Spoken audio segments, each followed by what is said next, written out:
But not all songs got the chance to be a live song. Here are some of rock's greatest songs that were ignored, shelved, or played just once in a blue moon. Let's give them the spotlight they never really had. With a purple umbrella and a 50-cent hand. You know the riff, you know the album. Living Loving Maid from Led Zeppelin 2 is fast, punchy, and impossible not to tap your foot to. It follows Heartbreaker on the record, and fans always expected it live. But here's the twist. It was never performed in concert. Not once. Why? Because Jimmy Page flat out hated it. He called it rushed and said it didn't represent the band's true sound. Even though it became a radio favorite, Page refused to play it live, and Robert Plant didn't argue. So despite being one of their most recognizable songs, it stayed locked in the studio. A strange omission from one of rock's greatest live bands. Look to the sky and face the sun. You better try to race. It's raw, it's heavy, it's got that gritty late 70s bite. Flamethrower is a fan favorite. Full of swagger, groove, and that unmistakable Priest power. But it's never been played live, not once. And here's the real kicker, the band has never explained why.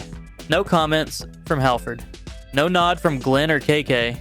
It's become a mystery that Priest fans still talk about today. Maybe it didn't fit the live energy. Maybe it was just overlooked. But for a song that hits so hard, it's strange silence. It's the great Judas Priest deep cut that got left behind. And fans are still hoping to hear it under the stage lights someday. Why do you think Judas Priest skipped this one? Yeah, this is the best part of the trip. That spoken word part still gives fans chills. The Soft Parade, the ambitious title track from their 1969 album, was The Doors at their most experimental. Jazz, orchestral flourishes, rock, and poetry all tangled together. Can you find me some? But this one, never played live by the full band. It's likely the theatrical complexity was just too much for their usual stripped-down, moody stage setup. The layered horns, tempo shifts, and Morrison's manic delivery would have been tough to pull off without a full production. Still, fans have long dreamed of seeing it live, even just once. A psychedelic odyssey, left untouched on stage. It sounds like Saturday morning cartoons collided with symphonic rock, and somehow it worked. Jungle, buried deep in side 3 of Out of the Blue in 1977, is one of the Electric Light Orchestra's most playful, unexpected tracks. Complete with bouncy string sections, jungle sound effects, and a goofy charm, it became a fan favorite oddity. But Jeff Lynne, he never brought it to life on stage. Not once, not even during the lavish Out of the Blue tour. The band played hits, ballads, epics, but not this. Maybe it was too quirky. Maybe Lynne didn't think it fit with ELO's polished live image. Still, fans keep hoping it'll pop up one day. Jungle lives on in headphones and hidden playlists, a rare ELO track that never made it past the studio walls. Like and subscribe, and this channel will continue to shine light on those who deserve it.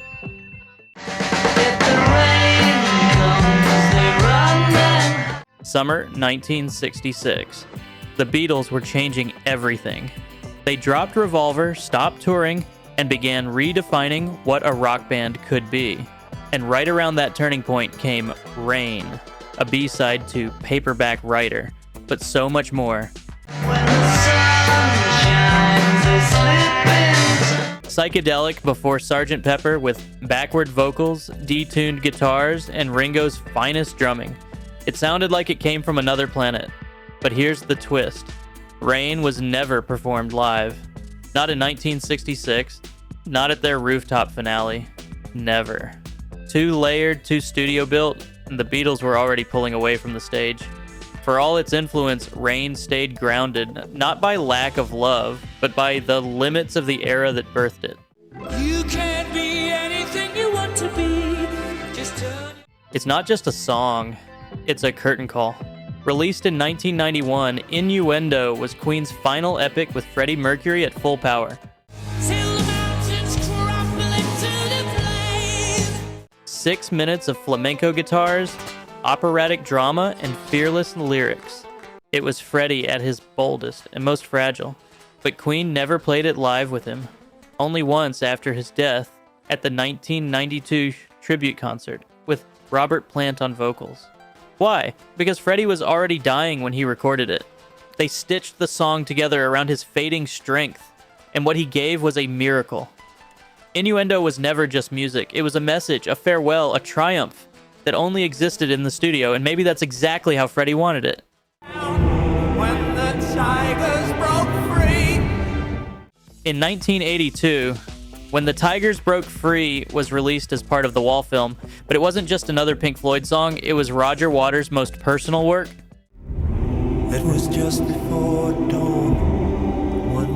A solemn orchestral tribute to his father killed in World War II during the battle at Anzio. No metaphor, no abstraction. Just raw historical loss. It later appeared on The Final Cut, an album already steeped in grief and bitterness, but Pink Floyd never performed it live. Not once. Only Roger Waters played it, and only in his solo years. It was less a concert song and more a confession. It was just before dawn. Too intimate, too painful, and maybe too sacred for the big stage.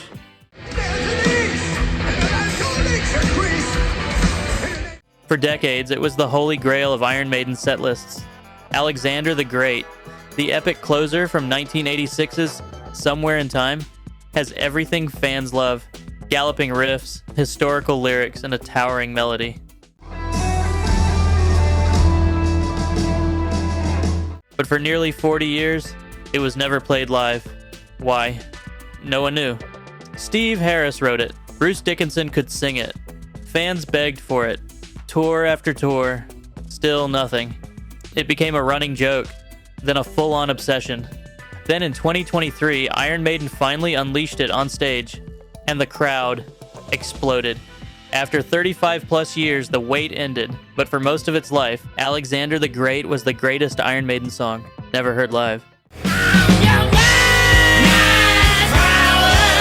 Shazbot Nanu Nanu, those were Bon Scott's final words, a bizarre, Robin Williams-inspired sign-off to one of the band's darkest tracks. Night Prowler is a slow, creeping blues rock beast. Unlike the band's usual high-voltage anthems, this one stalks instead of charges. It was eerie, unsettling, and that was before real life made it even worse. In 1985, serial killer Richard Ramirez, the Night Stalker, claimed he was inspired by the song. The media pounced. AC/DC was horrified. After a few live attempts, the band dropped it. For good. Night Prowler became too heavy to carry, not musically, but emotionally. A chilling outlier in their catalog, silenced by tragedy.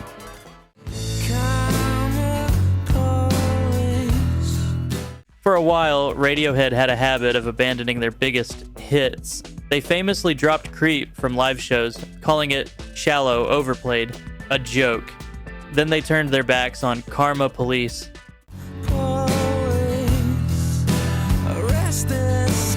Released in 1997, it became one of the most recognizable songs from OK Computer, a dreamy, eerie anthem with a sing-along chorus that packed arenas. But as their sound evolved, the band grew distant from it. They stopped playing it for years, uncomfortable with its popularity and the expectations it carried. This is what you get. Karma Police wasn't forgotten and just shelved like Creep when it got too big to breathe. Radiohead didn't want to be jukebox heroes. They wanted out of the box completely.